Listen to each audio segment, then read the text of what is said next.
Good morning and welcome to Nexa Resources First Quarter 2020 conference call. All participants will be in listen-only mode. Should you need assistance, please signal a conference specialist by pressing the star key followed by 0.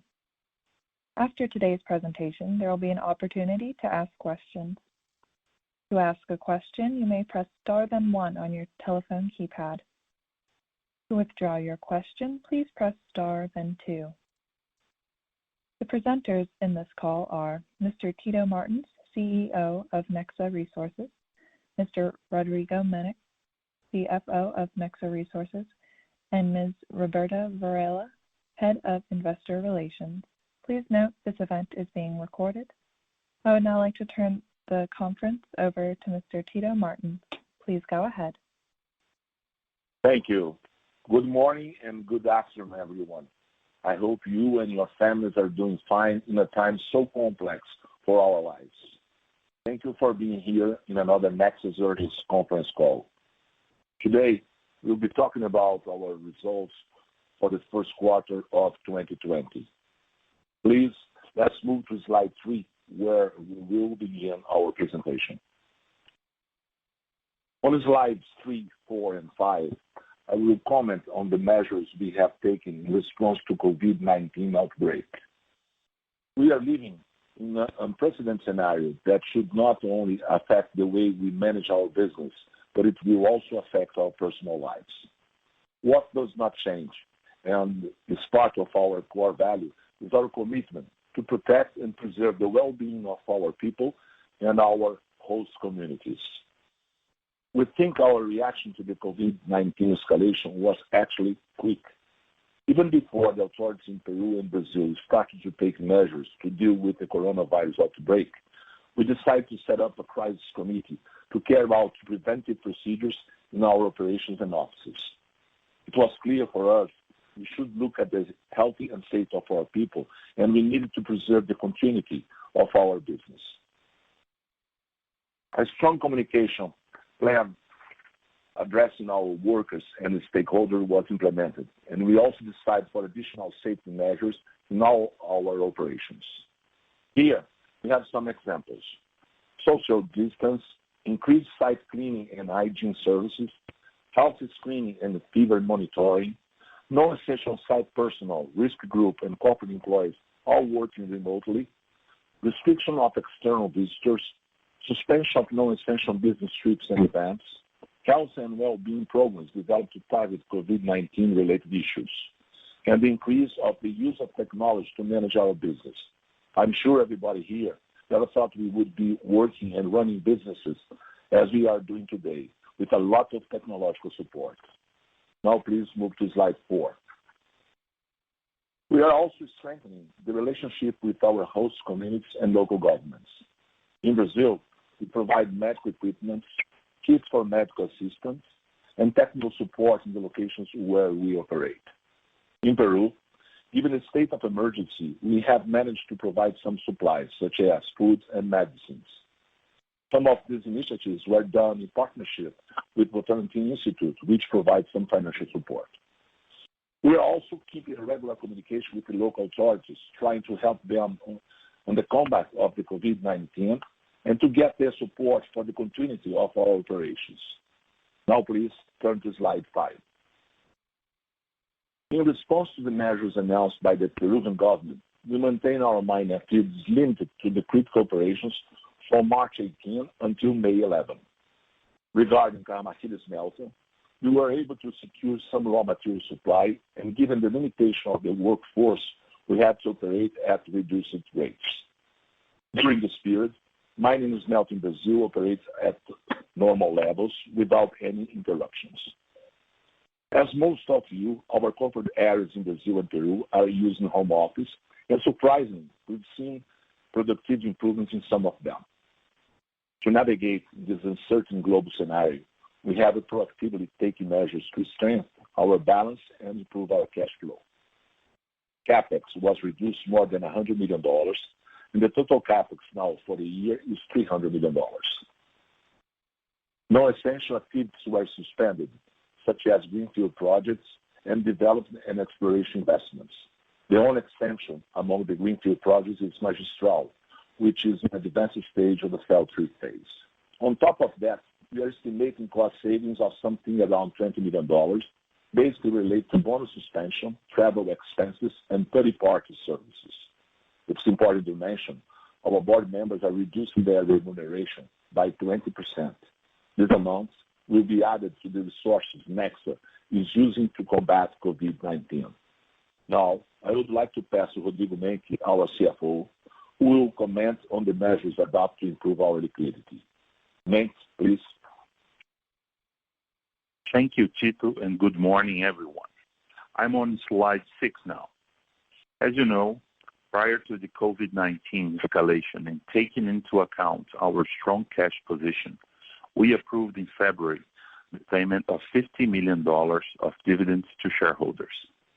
Also in February, taking the advantage of the capital market momentum then, we announced and completed a tender offer of our Nexa Peru 2023 notes in the amount of $215 million and completed this liability management exercise, entering into a new 5-year term loan of $100 million with lower costs. Moving forward, as a response to the worsening conditions of the COVID-19 global spread in March, we increased our liquidity position by adding almost $600 million to our cash balance through new debts, being $250 million in March and $44 million in April, both through our Brazilian subsidiary, and also the drawdown of our revolving credit facility in the amount of $300 million in April through Nexa Resources in Luxembourg. Therefore, our available liquidity is of approximately $1 billion, and as such, we believe we have a strong balance sheet to navigate this uncertain scenario. We will continue to monitor the market development as well as our capital structure, analyzing opportunities to support us in our deleveraging process in the future. In terms of leverage, measured by the net debt to EBITDA ratio, we ended the quarter at 3.3 times. Considering the current scenario and projections, it is likely that we will not comply with the maximum level of leverage allowed by our financial covenant clauses defined in some agreements. We are already discussing such situation with the interested counterparts to address it.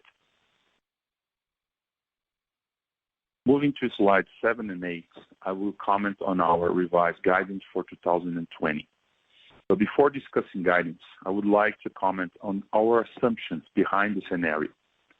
Despite the high level of uncertainty, we have to choose a path, and thus we are assuming a gradual recovery during the second semester, as we estimate the worst of the pandemic will have passed. We have implemented business continuity measures in our operations, supply chain, and financial situation to mitigate and reduce the potential impact of the continuous efforts to fight COVID-19.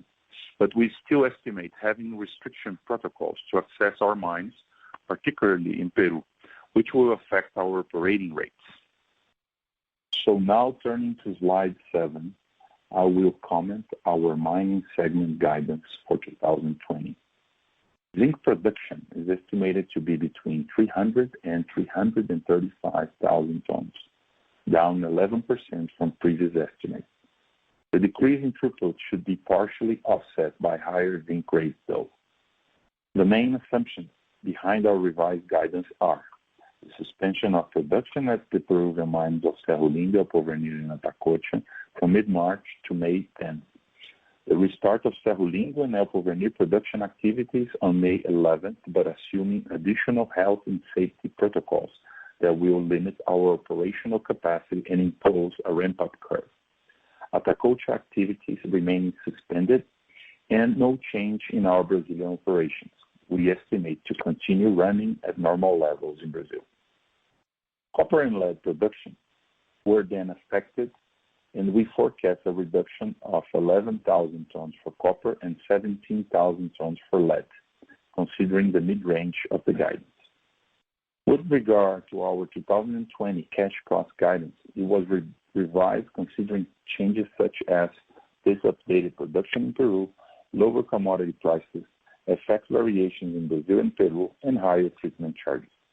And as a result, we estimate mining average cash costs increased to 57 cents per pound of zinc sold, approximately 10% higher compared with the previous guidance of 52 cents per pound released in January 2020. Moving to slide 8 to discuss our smelting segment guidance. Metal sales were also revised downwards, and we estimate a reduction of approximately 10%. The main assumptions behind guidance revision are reduced operation rates in Cajamarquilla from mid-March until the end of May, lower demand in our home market, and the reduction of Juiz de Fora operating rates to 60% during the months of May and June. Depending on market conditions, we may extend this period further, or as an alternative, we may rebalance the capacity utilization rates of all three smelters. With regard to costs, smelting benefits from higher TCs, and the smelting cash cost guidance for 2020 was reduced to 74 cents per pound compared with 90 cents per pound in January 2020. In order to have an appropriate comparison, please note that the cash cost levels for both mining and smelting do not include the cost of idleness in our operations. I now hand the call over to Roberta Varela, our Head of Investor Relations, who will comment on the results for the first quarter. Thank you, Roberta. Thank you, Menk, and good morning, everyone. Please, let's move to slide 10. Beginning with the mining segment, as you can see in the first graph on the upper left, zinc production decreased by 14% year-over-year. The temporary suspension of our Peruvian mines, required by the local government on its efforts to control COVID-19 spread, offset the performance of our Brazilian operations.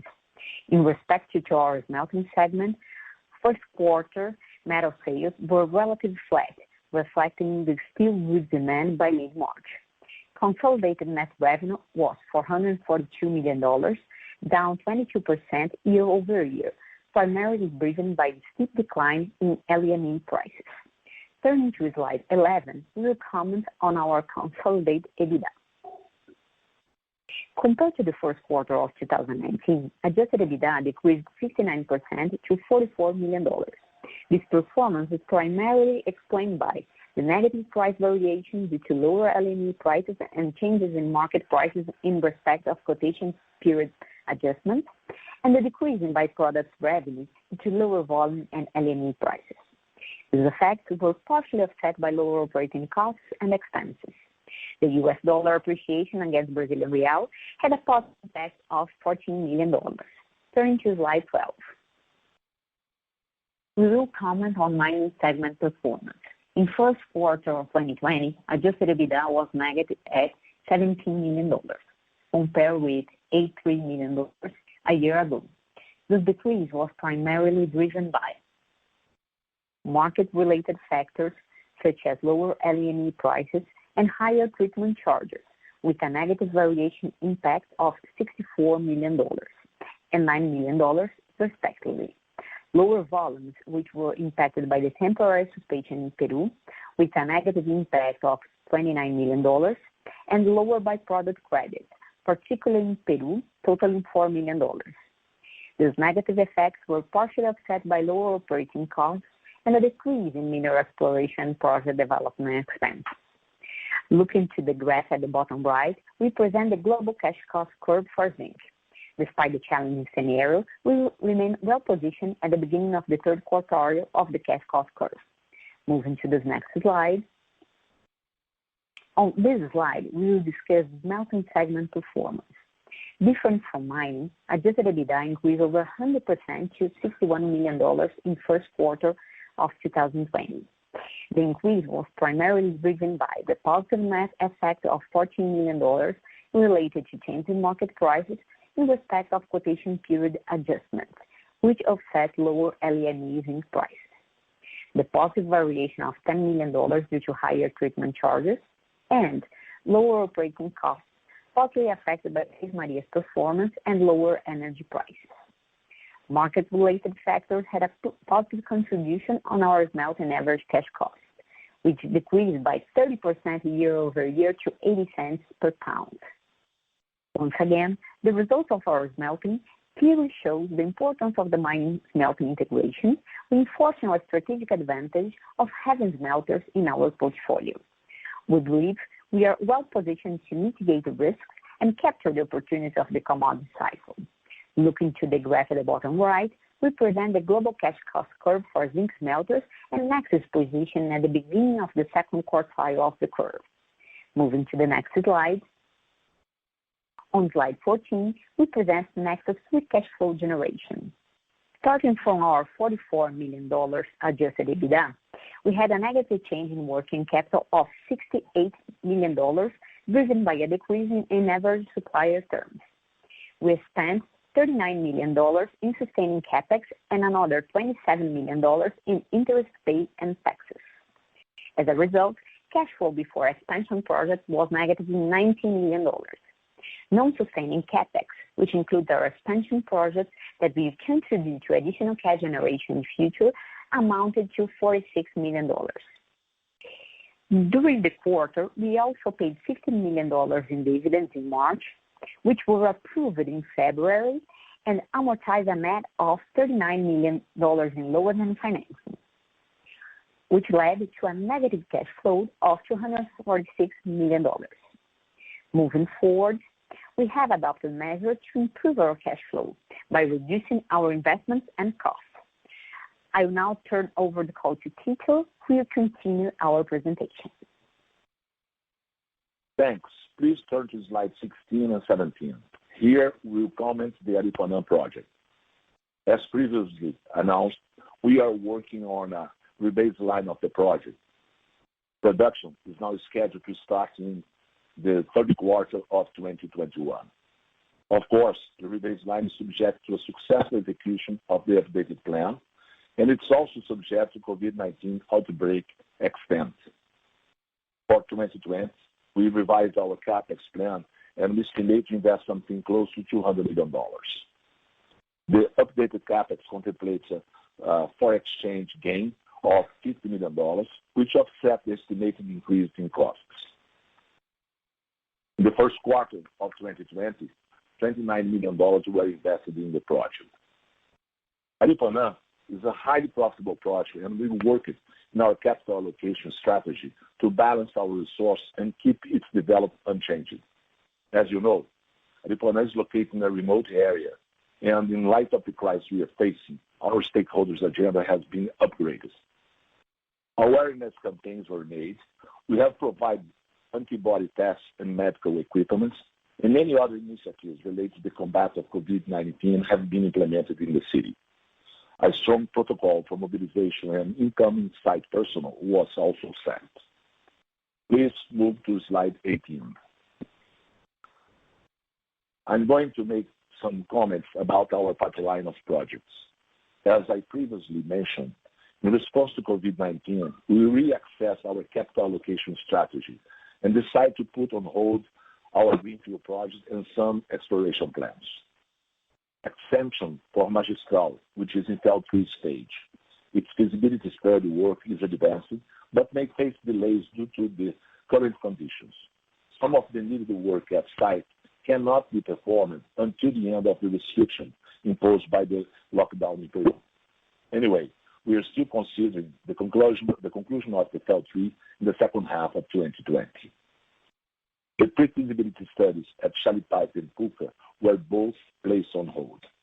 As for Hilarion, after filing our PEA in March with promising results, we intend to continue with the exploration campaign in the second half of this year.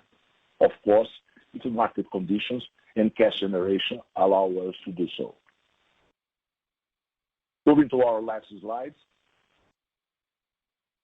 As we mentioned in our last call, we initiated in 2019 the Nexa Way program, looking not only to improve efficiency in our operations, but also to strengthen our organization and our culture to prepare ourselves for the future.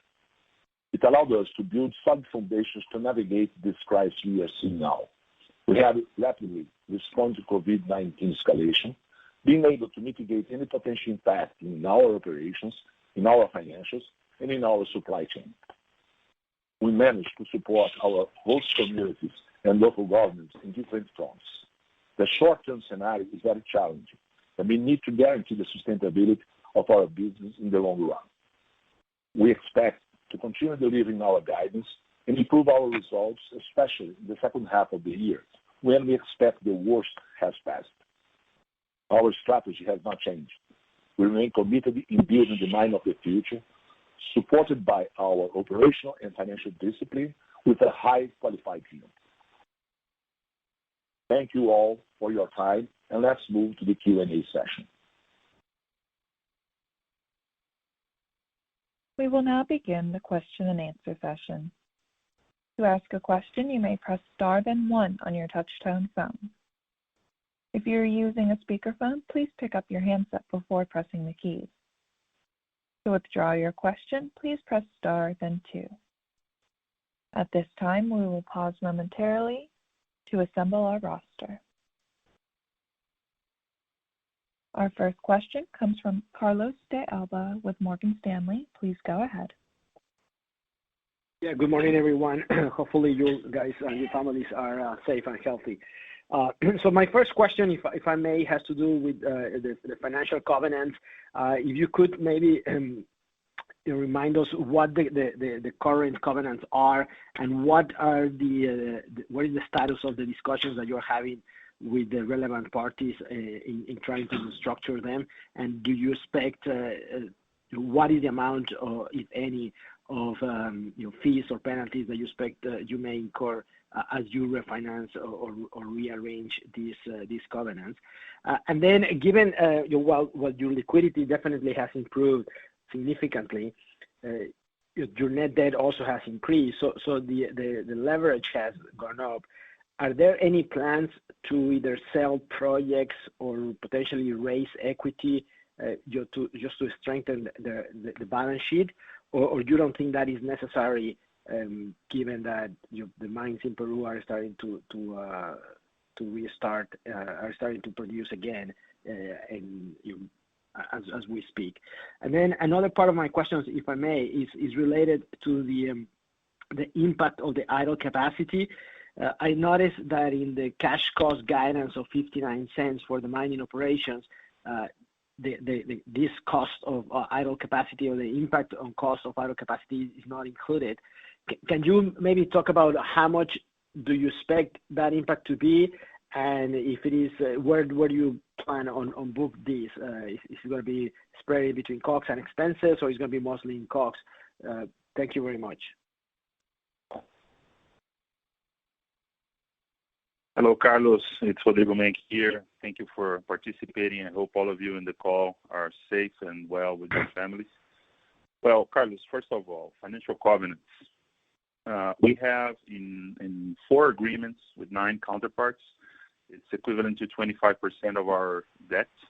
We have financial covenants of net leverage of 4 times net debt to EBITDA, right? Total capitalization ratio of minimum of 0.3 times, and debt service ratio of minimum of 1 time, right? So we estimate that the net leverage one will be the one that we probably will reach. We are talking with the banks and the counterparts. We are beginning this discussion, right? Sharing projections and all that. So we'll be updating the markets when appropriate. I don't know which fees they're going to charge, but it's market practice. This type of fees are pretty much standardized, and I don't expect anything high. On terms of liquidity, we have been adding liquidity, both locally and also through the drawdown of our RCF. The debt profile that we have of our $2 billion debt is pretty comfortable, right? So we have an increase in leverage, mainly due to the reduction of the last 12 months EBITDA. So what we understand is that once everything comes back to a normalized flow, this EBITDA denominator will be compounded back to other levels that will reduce naturally the leverage. Of course, we are also monitoring the market to take benefit of any opportunities that might arise in the coming months so that we can reprofile our debt or even deleverage using some other opportunities. To this extent, we don't believe raising equity at this very moment is either necessary nor interesting. And also selling projects, it depends on the evolution of the market. Certainly at this point in time where you have a stress scenario, pricing projects to be sold is not necessarily interesting for the company. And provided that we have a good liquidity position with a well spread debt curve, we don't see this as necessary in this point in time, but we are aware and we are alert to analyze any possibilities. On the idle capacity costs, I will pass to Roberta. She has more detail to show you.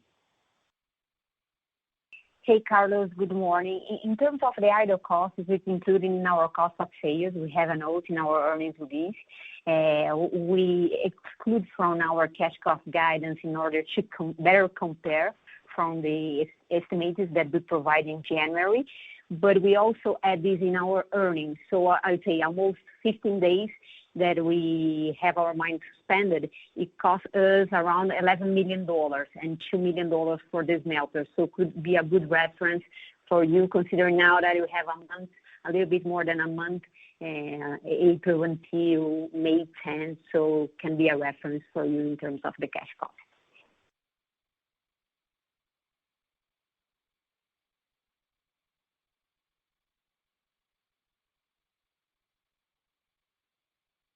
Our next question comes from Isabella Vasconcelos with Bradesco BBI. Please go ahead.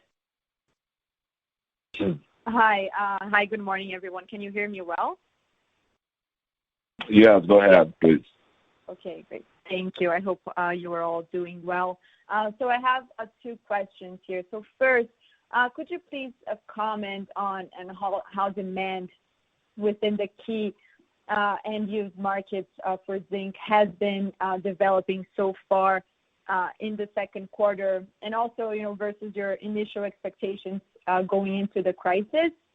And then my second question on the lockdown in Peru, do you already have a time frame you're working on to resume operations at Atacocha, or is it still too early?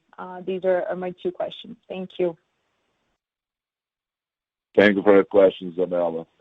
And we are fine. I hope you are also fine with your family. Regarding demand, what we are seeing so far, clearly there was a major drop in demand in our home market. By home market, we mean everything below Mexico and Latam.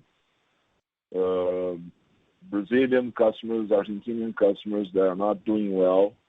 The steel makers, they were almost completely closed for more than 45 days. That's the reason why we decided actually to reduce production in Juiz de Fora for a couple of months, exactly to monitor and see how the demand will behave, and being able actually to produce, to not produce in excess and generate more stocks in our facility in Brazil. In general, what we are seeing abroad, and I mean by Asia, is there is an adjustment in the market right now. If you notice, the price of zinc has coming up in the last 2 weeks. Now it's around $2,000 per ton already, coming from almost $16 and $50 per ton 45 days ago. Looks like the lockdown in Peru and associated with a recovery in China has been supporting the price to come up. And also we've seen already a reduction in the stocks around the world, metal stocks around the world, which implies that the recovery in Asia is actually being able to demand more than has been supplied everywhere. Of course, a lot of uncertainties. We don't know where it will take us, how it will move in the next few months, but we are paying a lot of attention to that. Regarding the second question, the operations in Peru, we are coming back with the Cerulino de El Porvenir, as was mentioned before. Atacocha, because of its size, it will remain suspended at least for the next month. It's going to be interesting to see how the return is done. A lot of protocols, a lot of arrangements to be made in order to have our people back to the sites, and hopefully we can return at Atacocha next month. Thank you. Our next question comes from Orest Wowkodaw with Scotiabank. Please go ahead. Hi, good morning. I'm curious if you can give us some insight into how Brazil's coping with COVID-19, and by that I mean, do you see any risk factors of the mines or smelters having to close because of the increasing spread of the virus? All right, thanks for the question. Very good question.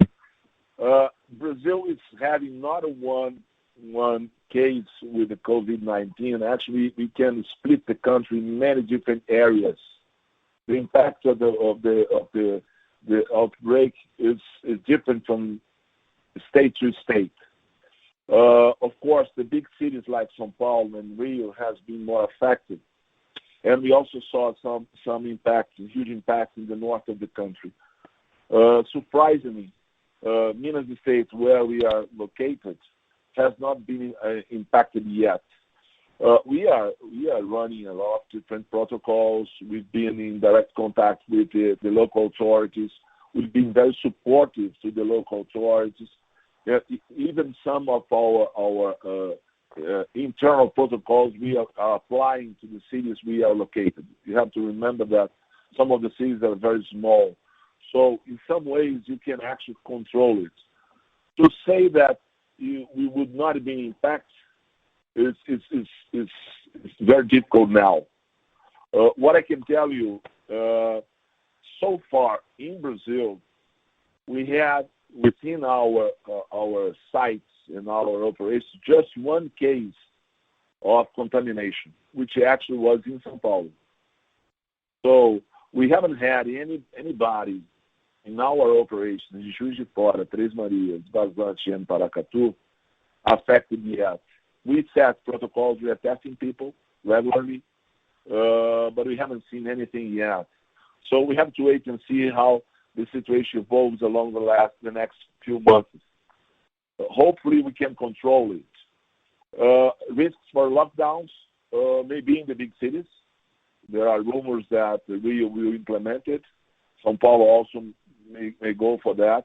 Some of the states in the north, as I mentioned, they have done already that, but not where we are, not yet. And even in Aripuanã, which is a very remote and isolated place, we had some cases in the city, but they were controlled, and we have more than 1,500 people now at the site in Aripuanã today, and no case registered so far. So let's wait and see. But we have to be optimists, right? That's right. Thanks, Tito. And just following up on the previous question on demand, can you give us a sense specifically in April? I mean, you announced with this update that you're going to pull back smelting capacity at one of the smelters for May and June. But can you give us a sense of like how much are refined zinc sales down, say, in the month of April versus what they normally would be? No, I specifically in April, I don't have this number with me, but I can tell you the following.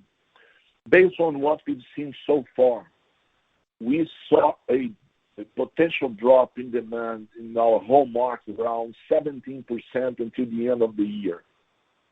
Why we are assuming that? Because we start to see some of our customers in the home market actually postponing some orders to the second half and and even some of them to the beginning of 21. So that's why we decided actually to stop for a couple of months to see if the situation will remain as it was, or it could improve or become worse. So that's where we are today. In April, everything we produced, we were able to sell because we have the option to sell in the spot market.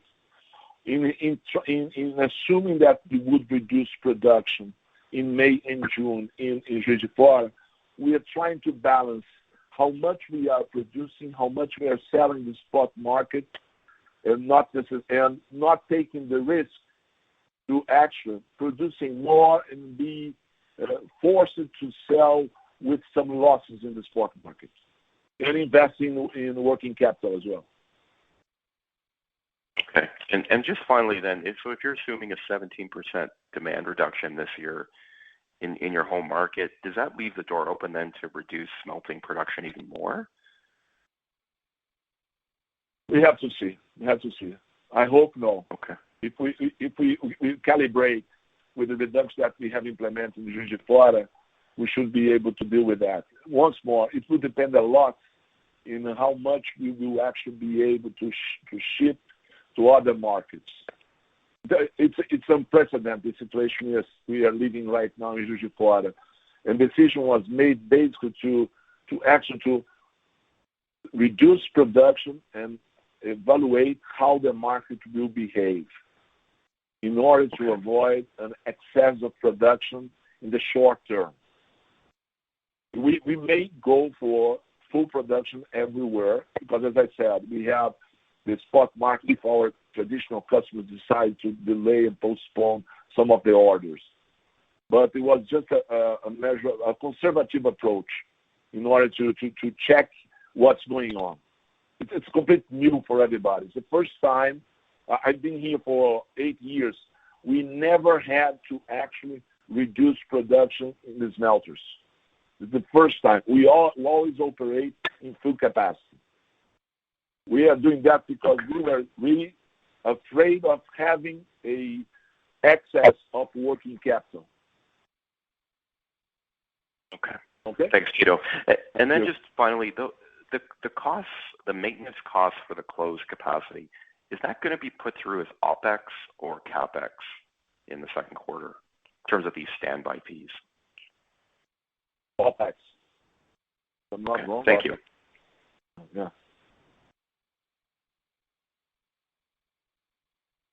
Our next question comes from Jackie Przybylowski with BMO. Please go ahead. Hi, good morning, Tito and team. I just wanted to ask you about the Aripuanã project. I know in the release you said you're working on a new baselining for that project. Can you tell me what that means exactly? What are you doing in terms of baselining, and maybe is there a timeline where we could expect to hear the results of this study or review? Oh, hello, Jack. Thank you for the question. Basically, what we did first, we reprogrammed the project based on the impacts we suffered at the end of last year. We mentioned the call of 2019 that we had been impacted by an excess of rains in late 19 and also a delay in the rebuild of important bridge for access to the project. And because of that, we knew that we need to change the schedule of the project. It has been done already. So when we say that production should start at the beginning of the third quarter of 21, has to do with that. And some of the impacts we already saw coming from the COVID-19. Just to give an example, we have to set up protocols to bring in more people, to mobilize more people to the construction. Nowadays, we have to bring in people and keep them for a couple of weeks in quarantine before they can actually be in the site. Then we have given the change in the schedule, we need also to revise the budget for the CAPEX, right, for the project. We are doing that, But given the uncertainties we are faced with the COVID, we decided not actually to set a precise value for the project, and we should have this on the second half of the year. We are still working with the same budget, the $392 million, assuming that beyond the contingencies, there will be an increase that may be in between 10 and 25%. I could provide a number today, but we decided not to do so, because the level of uncertainty we are following. There is also the fact that FX has been offsetting the capex. I don't know if you are following up, but exchange rates in Brazil, they move really fast along the last 4 months. Yeah. Now, reais against US dollars are almost a 6. So, and most of the projects we are running are in reais, with Brazilian currency. So, the combination of those factors, we believe it would misguide anybody looking at the project. So, we decided let's wait and see how the productivity in the site moves on, given the impact of COVID-19, how the exchange rate will impact it in order to be able to come up with a new number. That's why we decided not to set up a when we will be able to do this. The second half will be very important for us because of the productivity of the sites, of the construction, and hopefully the exchange rate will have a more stability sometime after this momentum has passed, right? Absolutely. Yeah. Okay. That makes sense. Thank you. Can I ask also about your cost savings program, the Nexa Way? I know the last quarter you've given us an update on how much that program has cost you. Are you able to give an update on how much the cost savings program has cost you so far in consultant fees and things, and how much you've realized in savings so far beyond what you highlighted in the release for things like FX or reduced travel because of COVID? Is there anything that's more specific to the... No. A correction, Jack. The extra savings are not related with the Nexa Way. No, the additional $20 million are not related. We have had some gains, and those gains are not specifically related with cost savings. They also are related with some KPIs and performance improvement.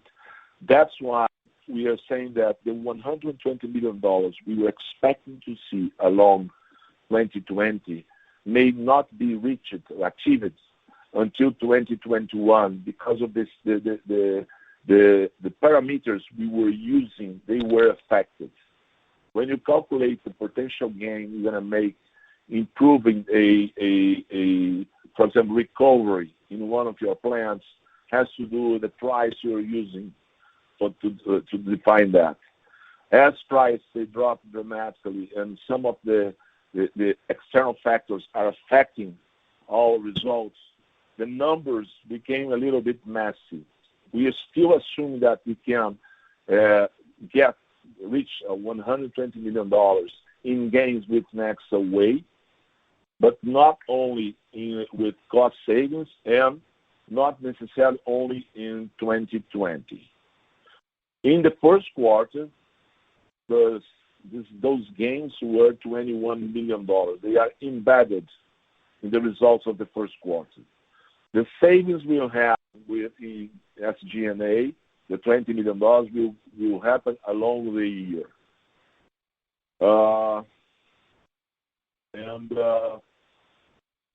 We are not expecting to pay additional fees until the end of the year. The reason for that has to do with the following. The definition of the fees is based on where you characterize the gains you may have. So last year we paid a significant amount, but we almost match the amount paid. This year, almost everything that will be generated will go to the company without any fee being paid. because we paid already last year. Okay. Thank you. Thank you. That's all. Thanks. Our next question comes from Oscar Cabrera with CIBC. Please go ahead. Thank you, operator. Good morning, everyone, and best wishes for you and your families to stay healthy during this, normal times. I have 3 questions, and let me start with your smelting segment. Approximately 46% of the feed for the smelters come from third parties, and with elevated treatment charges, have you had any discussions with companies that may not be able to continue operations and therefore you may have lower feed for your smelters? Hi, Oscar. Thank you for asking this. Yes, we are monitoring all of our suppliers. We have long-term, as you know, we have long-term contracts with the main suppliers. Our acquisition, the short in the spot market is very small. Actually, if we were operating in normal times, we would not need to buy anything from the spot market.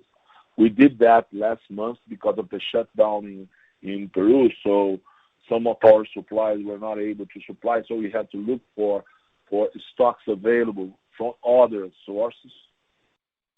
We are pretty comfortable about our raw material. We are not expecting to see, even if there is a disruption in one of the main suppliers, we already have get the assurance from others that we should have the concentrate available. And regarding the TCs, our contracts, they cover the year supply. No, we have not had any discussion about the change in TCs. Our average TC is around $300 for the year and should remain that. There is no apparent concern about it. Even when we talk, because we deal with the largest producers, right? So no, not at all. Nothing about that mentioned so far. Okay, that's great to hear, Tito, because this shows the counter-cyclicality of your smelting business in these tough times. Second question, can you please remind us, a lot of companies are benefiting from depreciation of local currencies. Can you remind us the amount of cost or the percentage of cost in local currency for your Peruvian and Brazilian operations, please? Hi, Oscar. It's Rodrigo here. We have around 80% of our costs in Brazil denominated in reais, right? And we have been sharing with you all the sensitivity analysis we periodically do.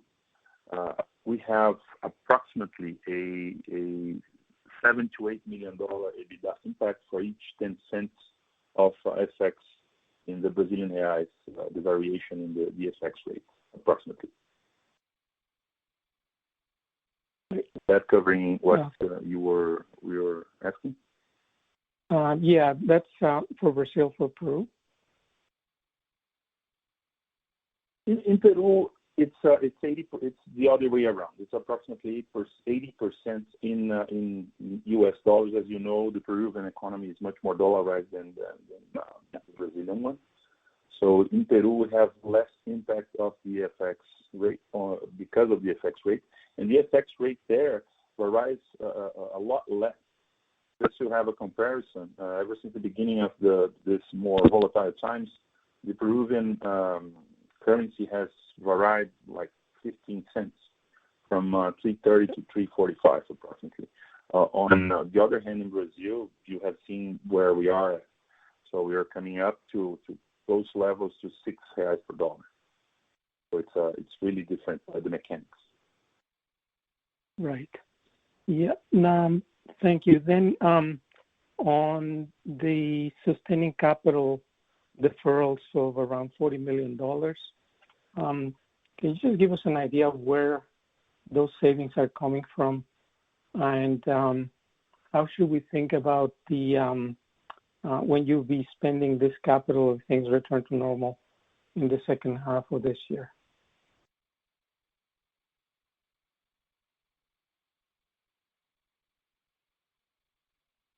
Hi, Oscar. What we did was a broad exercise to maintain everything that is essential, right? So everything that is we're legally binding to us, such as tailing dams, such as other investments to maintain the main operations at a safe level in all of our units. So everything that relates to increasing capacity or expansion besides Aripuanã, and also the final investments of the deepening of the Vazante mine, we have postponed. All the investments with regard to growth, we have postponed. We are maintaining, for example, in mineral exploration, we are maintaining what the fees for mineral rights and things that are unavoidable and would maintain our business healthy. But in the plants, the teams have reassessed all of the investments, and we are maintaining things for basic maintenance in all lines. We increase health and safety expenditures, of course, for the new protocols. So everything is being brought down to the minimum level that we should preserve cash with. Has it covered? I should say minimal, but enough to keep the sustainability of the operations, right? Yes. This is one concern we have. Yeah. All that is essential. Yeah. Correct. But I mean, so can I assume from your comments that the amount that you have outlined on slide number 14 is mostly for maintenance of all the operations? Yes, it is. Okay. The maintenance. Thank you very much, and best of luck. Thank you, Carlos. Our next question comes from Louis Yang with JP Morgan. Please go ahead. Hi, this is Lucas. First of all, thank you for the opportunity, and I hope you and your family are doing well. I have just one question on byproducts.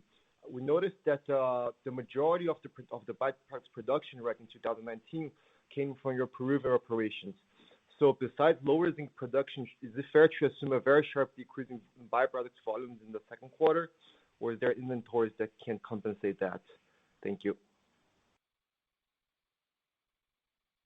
I would say that what happened is the basic impact the first quarter about byproducts has to do we had a reduction in copper production in Ceolin, yes, but the significant impact came actually from price, right? So the production in terms of volumes was less impacted than the reduction in price. Nate, you want to add anything, Roberta?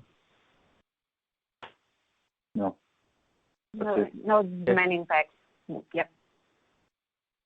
Yeah, because but my fear was that like 98% of besides lower prices, like almost all your byproducts production will be halted for the period of the lockdown, right?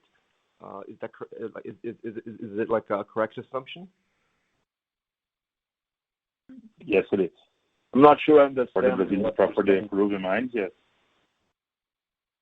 Okay. Very clear. Thank you.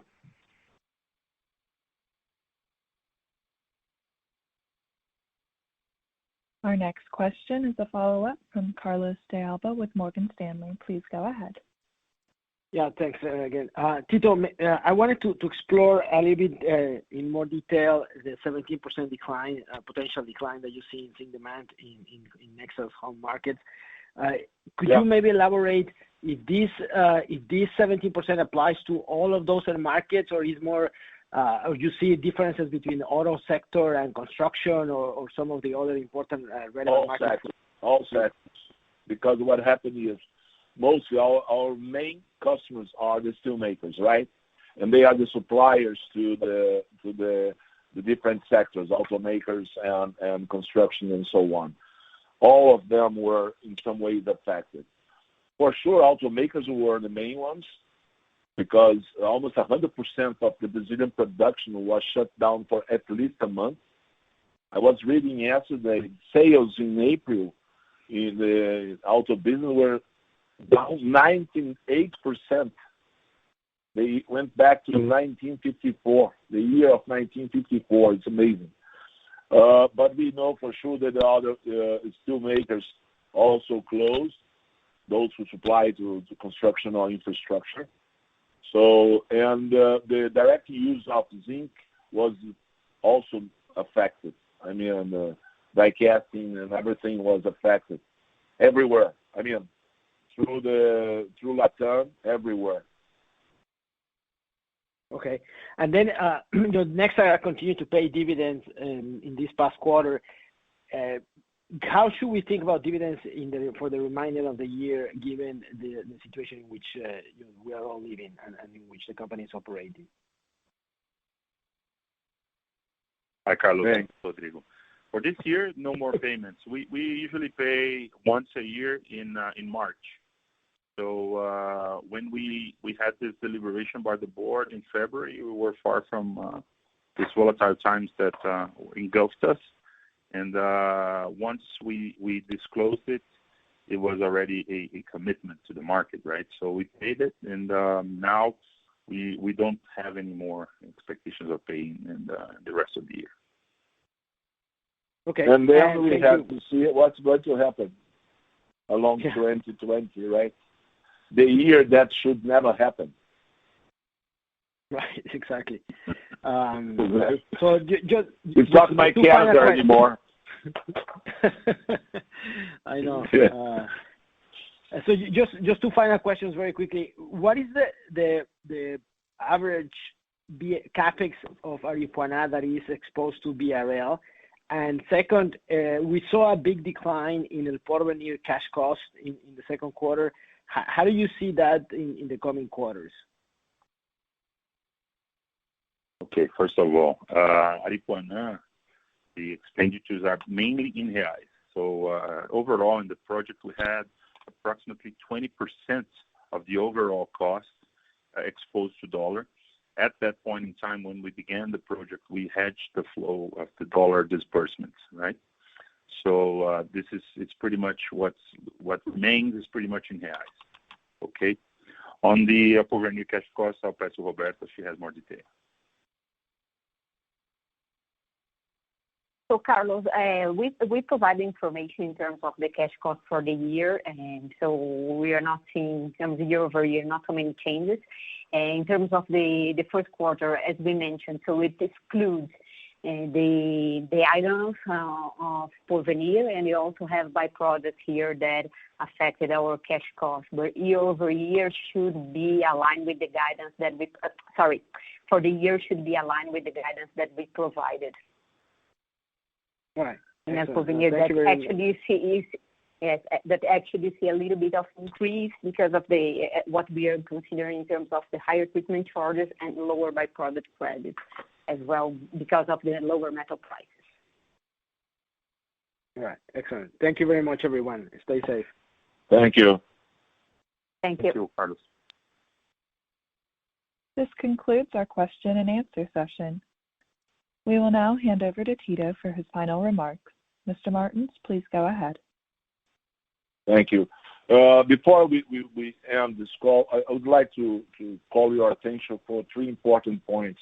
Some of them were kind of mentioned here today already, but I think it's very important to call your attention to that. The first one is our mine costs, they've been affected in 2020, mostly because of the TCs. It's very important to note that.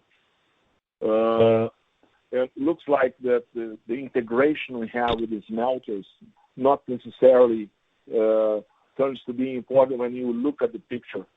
The TCs had a huge impact in the mines, but on the other hand, they were benefiting the smelters, and we hope it will keep it. As I said before, the TCs should The TCs were negotiated at the beginning of the year. They should remain to the rest of the year.